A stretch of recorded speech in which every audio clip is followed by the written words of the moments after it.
So you know what your general purpose is now, and you've picked out a topic that you think will work with that general purpose. So what's next? Well, the next step in this process is you need to develop what we call your specific purpose statement and your central idea statement. See, these two things will help guide you in the rest of the speech writing process. And going through the process of getting these developed at the start of this whole thing will really set you up for success, because by the time you're done knowing your general purpose, picking a topic that can meet with it, and then writing your specific purpose and central idea, you'll be set up for success because you'll know exactly what your speech is going to be about and what the main point to that speech are going to be. Now, what the specific purpose and central idea are, let's go and talk about that specifically and some guidelines for what they are and how to do them effectively. Okay, so the specific purpose and central idea. You only want to work on developing these after you've picked a topic and identified your general purpose and made sure that topic can go with that general purpose. And the first one of these you want to go with and you want to start developing is your specific purpose statement. Now, this basically states what you want to accomplish, okay?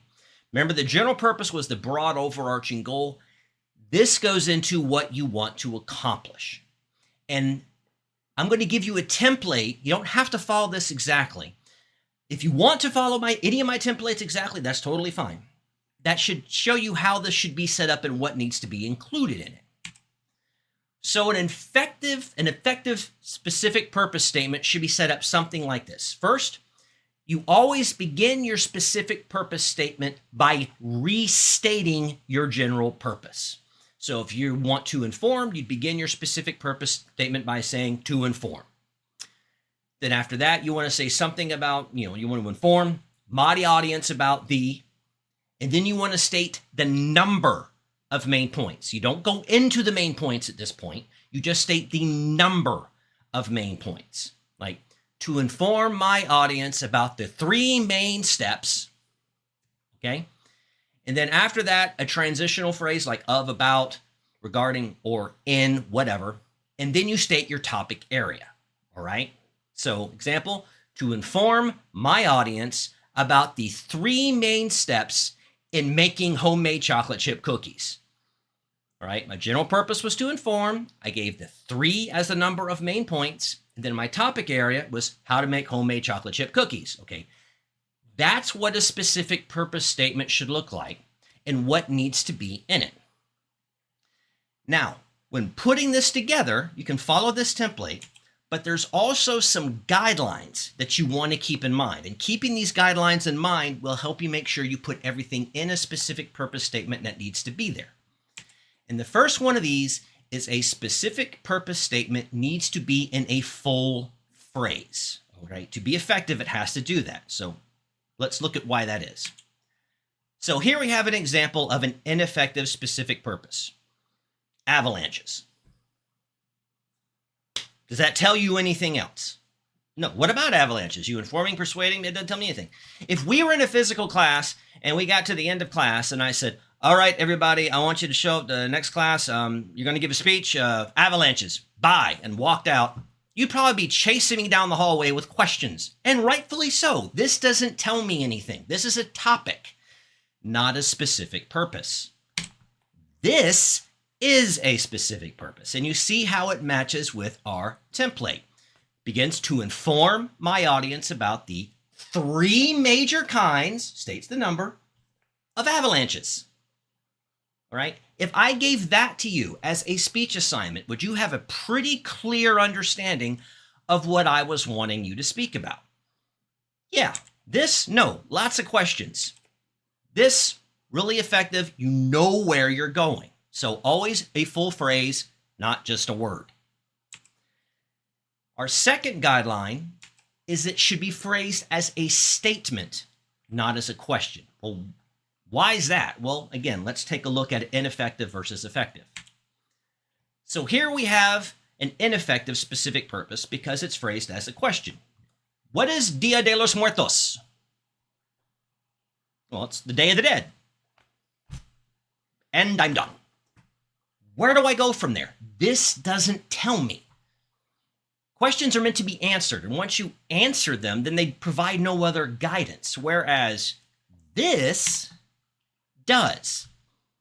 To inform my audience about the 3 main historical eras that influence Mexico's Dia de los Muertos celebration. Again, that is a question that's meant to be answered. This is guidelines for a speech. You see, it also matches our template that we showed earlier. If I gave that to you as an assignment, you'd have a really good idea of what I wanted you to talk about. So what is our third guideline? Don't use figurative language. What do I mean by that? Well, let's look at an ineffective example. To persuade my audience that the campus policy on student parking really stinks. What's wrong about that? Well, what does really stinks mean? Is it too far away? Are there not enough spaces? Or are you being literal here? It's by a sewer treatment plant and smells horrible. That's figurative language. It'd be like, to persuade my audience that roller coasters are really fun. Well, what does really fun mean? Some activities that some people find great fun, other people find horribly boring. So you don't want to use that figurative language. You want to be more specific in what you mean. So while this is ineffective, this is much more effective. See, this says, to persuade my audience on the 2 main reasons why student parking should be revised to provide more spaces before 5 p.m. Now I know what really stinks means. So don't use figurative language, be specific. Our fourth guideline, only have one idea, okay? This one becomes problematic because more often than not, when it comes to speeches, people tend to be more concerned about making time. I got to talk. If it's 5 to 7 minutes, more people tend to be concerned about how am I going to talk for 5 minutes than how am I going to get down to 7. Okay. So they tend to try to cram too much info. So make sure at the beginning you only have one really key idea within your speech. Here's some examples. Okay. To persuade my audience to become literacy tutors and to donate time to Meals on Wheels. Well, problem there is you have 2 topics, literacy tutors and Meals on Wheels. That's not effective. You have 2 ideas in there. That case, break them up and pick one. Now, if you want to persuade my audience to donate time to one of 3 local charities, and then each main point was a charity, that would be fine. But limit to only one idea. Don't cram multiples in. Our next guideline is avoid being vague. Now, what does that mean? Well, let's look at an example again. To persuade my audience that something should be done about unsafe school buses. What's the problem there? Something. What does that mean? That doesn't help at all. Let me give you a little guideline for persuasive speaking, and this will help you throughout your life. Never, ever, ever, ever, ever, ever, ever, ever, ever, ever persuade people to do something about a problem. Well, why is that? Because when you tell them that they need to do something to fix a problem, you've basically given them carte blanche to do whatever they want as long as it ends up achieving that goal. You've given them no guidelines. Okay, to persuade my audience to do something about unsafe school buses. All right, I'm president of the school board. Yes, we will do something. What we're going to do, beginning immediately, no more buses. Every student has to ride a bike, walk, or be dropped off by parents. No more school buses, ever. Do you like that solution? Probably not. Did I do something about unsafe school buses? Yeah, I got rid of them, but that's not what you wanted. Tell them what you want them to do. If you're advocating a change, it is your responsibility to tell them how to make that change happen. Don't be vague. This is ineffective. This is effective. To persuade my audience that federal government should mandate 2 requirements to improve the safety standards for school buses in the United States. I know what you want done. I know who you want to do it. This tells me what you want done. I just do anything. I don't care as long as it winds up achieving that goal. Okay, so don't be vague. Now, hope you see in each one of these examples how it fits that template. Now, once you think you have a good specific purpose statement, there are some questions you want to be sure you ask yourself to make sure you've got a good one, because you could have it meet all those, guidelines and it still not work right because it doesn't answer one of these questions effectively. And our first one is, does it meet the assignment?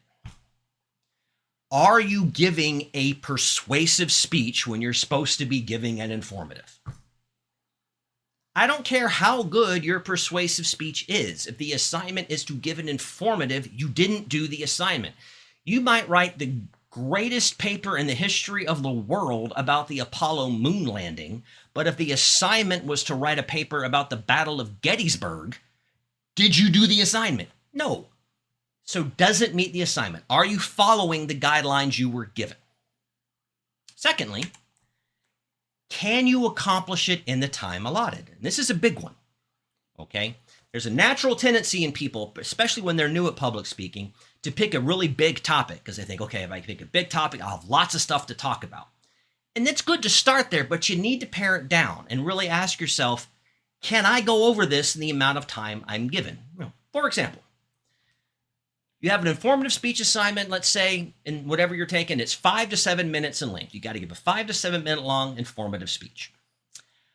Now, is that enough time for you to adequately give an informative speech with this specific purpose statement of, to inform my audience of the history of the automobile? Could you do that effectively? Could you cover the effect of all the history of the automobile in 5 to 7 minutes? No. Be like saying, I want to inform my audience about the history of nursing or the history of art. You can't do that in 5 to 7 minutes. So you might need to narrow it down a bit. Could you do to inform my audience about the 2 major technological breakthroughs in cars in the past year? That you could probably do. But the entire history, no, not going to work. So can you accomplish it in the time allotted? Third thing, is it relevant to the audience? Or more importantly, can you figure out a way to make it relevant? When we talk about audience analysis later, we'll talk about this, that how audiences have to see how what you're talking about is important to them, why they need to listen. Because if you don't see why this information is relevant to you, you're probably not going to pay attention. Okay? So is it relevant to them? Can you figure out a way to explain to them why this information is important? If you can't, then you might want to pick a different topic. Same token, is it too trivial for the audience? Does your audience already know so much about this and you're not providing them any new information? They're going to know everything that you're going to say. And so they're going to find it boring. For example, I would really, really, really hope that a group of doctors at University of Cincinnati Medical Center would find a 5 to 7 minute speech about the basic differences between red and white blood cells boring. I would really hope they would find that boring, because I would hope they already got that down by the time they're practicing medicine. I would hope they would have learned that minimally in medical school. So they're probably not going to find that interesting because I already know all about it. But on the flip side, is it too technical for your audience? Is it a topic that you're going to have to educate them so much about the fundamental basics before you even try talking about your actual topic, they're just going to get lost?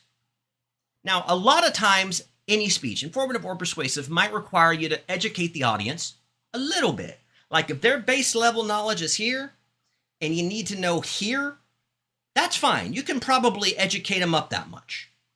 But if the gap's like this or this, that's not going to work. One, you'll probably run out of time. And 2, you're going to be giving them so much information, they're just going to get lost. So have you picked something that's much too technical for them? But if you have your specific purpose and it meets all those guidelines and you have the right answers to these questions, then you're ready to move on to the central idea. Now, what is the central idea? Well, it's a progression of the specific purpose. The central idea basically is as follows. It's a 1-sentence statement that contains the major ideas or main points of the speech. And it should give the tags of each of those main points. Okay, a tag, you hear me say that a lot. A tag is like a little mini title, if you will, of your main point. Just one or two words of what your main points are. And I'll give you an example here in a bit. So this is what a central idea is. And like with this specific purpose, let me give you a template. Oh, and sorry, it's also an extension of this specific purpose statement because it builds on it. So what is our template here? It's like this. With the central idea, you begin by restating the number of main points and then your topic area. Okay, so you take that part of the specific purpose and you restate it at the beginning of the central idea, but then you actually state what those main points are going to be. If you remember back in this specific purpose, we said, for example, I want to talk about the 2 main steps and how to make, 3 main steps and how to make homemade chocolate chip cookies. I didn't say what those steps were. The central idea is where you identify what those steps are, okay? So you restate the number of main points and then your topic area, and then you give the tags of your main points. Now, I have an example here of 3. It can be 2, it can be 4. Don't want to have more than 5, but just for the example here, okay? And all the same guidelines that we discussed involving this specific purpose also apply to the central idea. Same things. You don't want to be vague. Should be a full sentence, all that jazz. So how does this actually look? So let's go through some examples. So if your specific purpose statement is this, to inform my audience about the 3 major kinds of avalanches. You see our template. I have the general purpose, my audience. I've given the number of main points, 3, and then my topic area, major kinds of avalanches. The central idea would be the 3 major types of avalanches are powder, slab, and wet. You see how it's an extension? I begin with restating my number of main points and then my topic area, and then I identify what the main points are. And so when you look at stepping back a bit, general purpose, specific purpose, and central idea, they all build off each other in a step. So your general purpose is to inform. Well, what do you want to inform me about? Well, I'd like to inform my audience about the 3 major kinds of avalanches. Interesting. Well, what are those? Well, the 3 major types of avalanches are powder, slab, and wet. See how those build? I want to inform you about this, and in informing you about this, I want to talk specifically about these 3 things. And why this is so effective is when you get down to this central idea, 3 major types of avalanches are powder, slab, and wet, guess what you now have? Main point 1, main point 2, main point 3. I know exactly what in this case, 3 main points of my body are going to be. So I can move forward in here from knowing this now. Now I can write the body of my speech. I can go out and do the research for what I need to say. I can write an introduction to this. I can write a conclusion because I know specifically what I'm going to say. And that is the power of going through this, talking about the general purpose and then the specific purpose and central idea. So these last 2 videos, we've talked about the topic, the general purpose, the specific purpose, and the central idea. And I hope you can see that if you go through this process, picking a good topic that meets with your general purpose, and then based on that, developing an effective specific purpose statement and central idea, that sets you up beautifully for now knowing exactly what you want to talk about so that you can be focused and effective in what materials you need to research and in writing the speech as a whole. As always, I hope you found this video informative, and I will see you again in our next video.